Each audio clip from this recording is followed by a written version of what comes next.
Aboriginal people walk off Wave Hill Cattle Station in August 1966?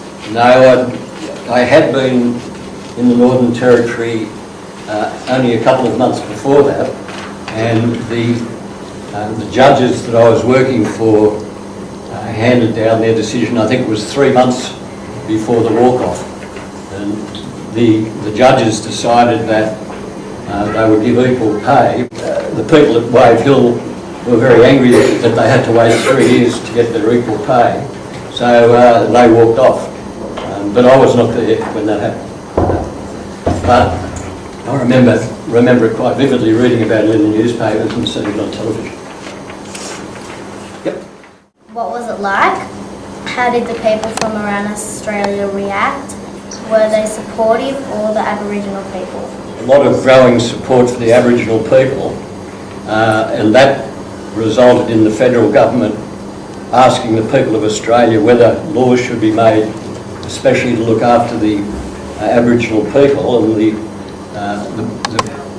people of Australia voted and said yes, the government should make laws for the Aboriginal people to help them get onto an equal footing with the white people living in the country. Did you have a part in the decision to give back the land to the country? No, I didn't have a part in that. That was the Prime Minister then was Gough Whitlam, and Mr Whitlam was the man who was famously seen pouring some earth into the hands of an Aboriginal man to say, we're giving you back your country.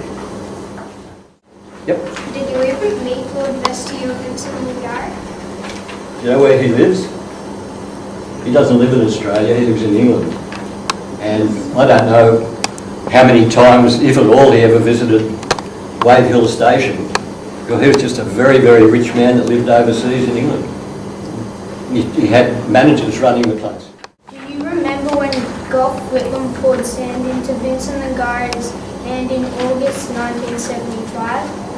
What was the time like? How did you feel? Oh, I thought it was terrific, and it was shown on television all around Australia, and it helped educate a lot of white people that just had never been to the bush and just live in cities like Sydney and Melbourne, and they had no idea of the way things were in the bush and the way people in the bush lived and the way Aboriginal people lived. And it was a big waking up for them when all of this happened, and it really helped to persuade the European people to put pressure on the governments to try and give back things to the Aboriginal people that had been taken from them before.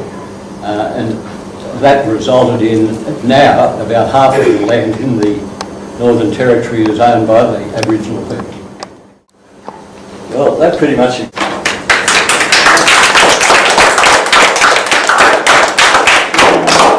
And it's nice, it's been signed by lots of people.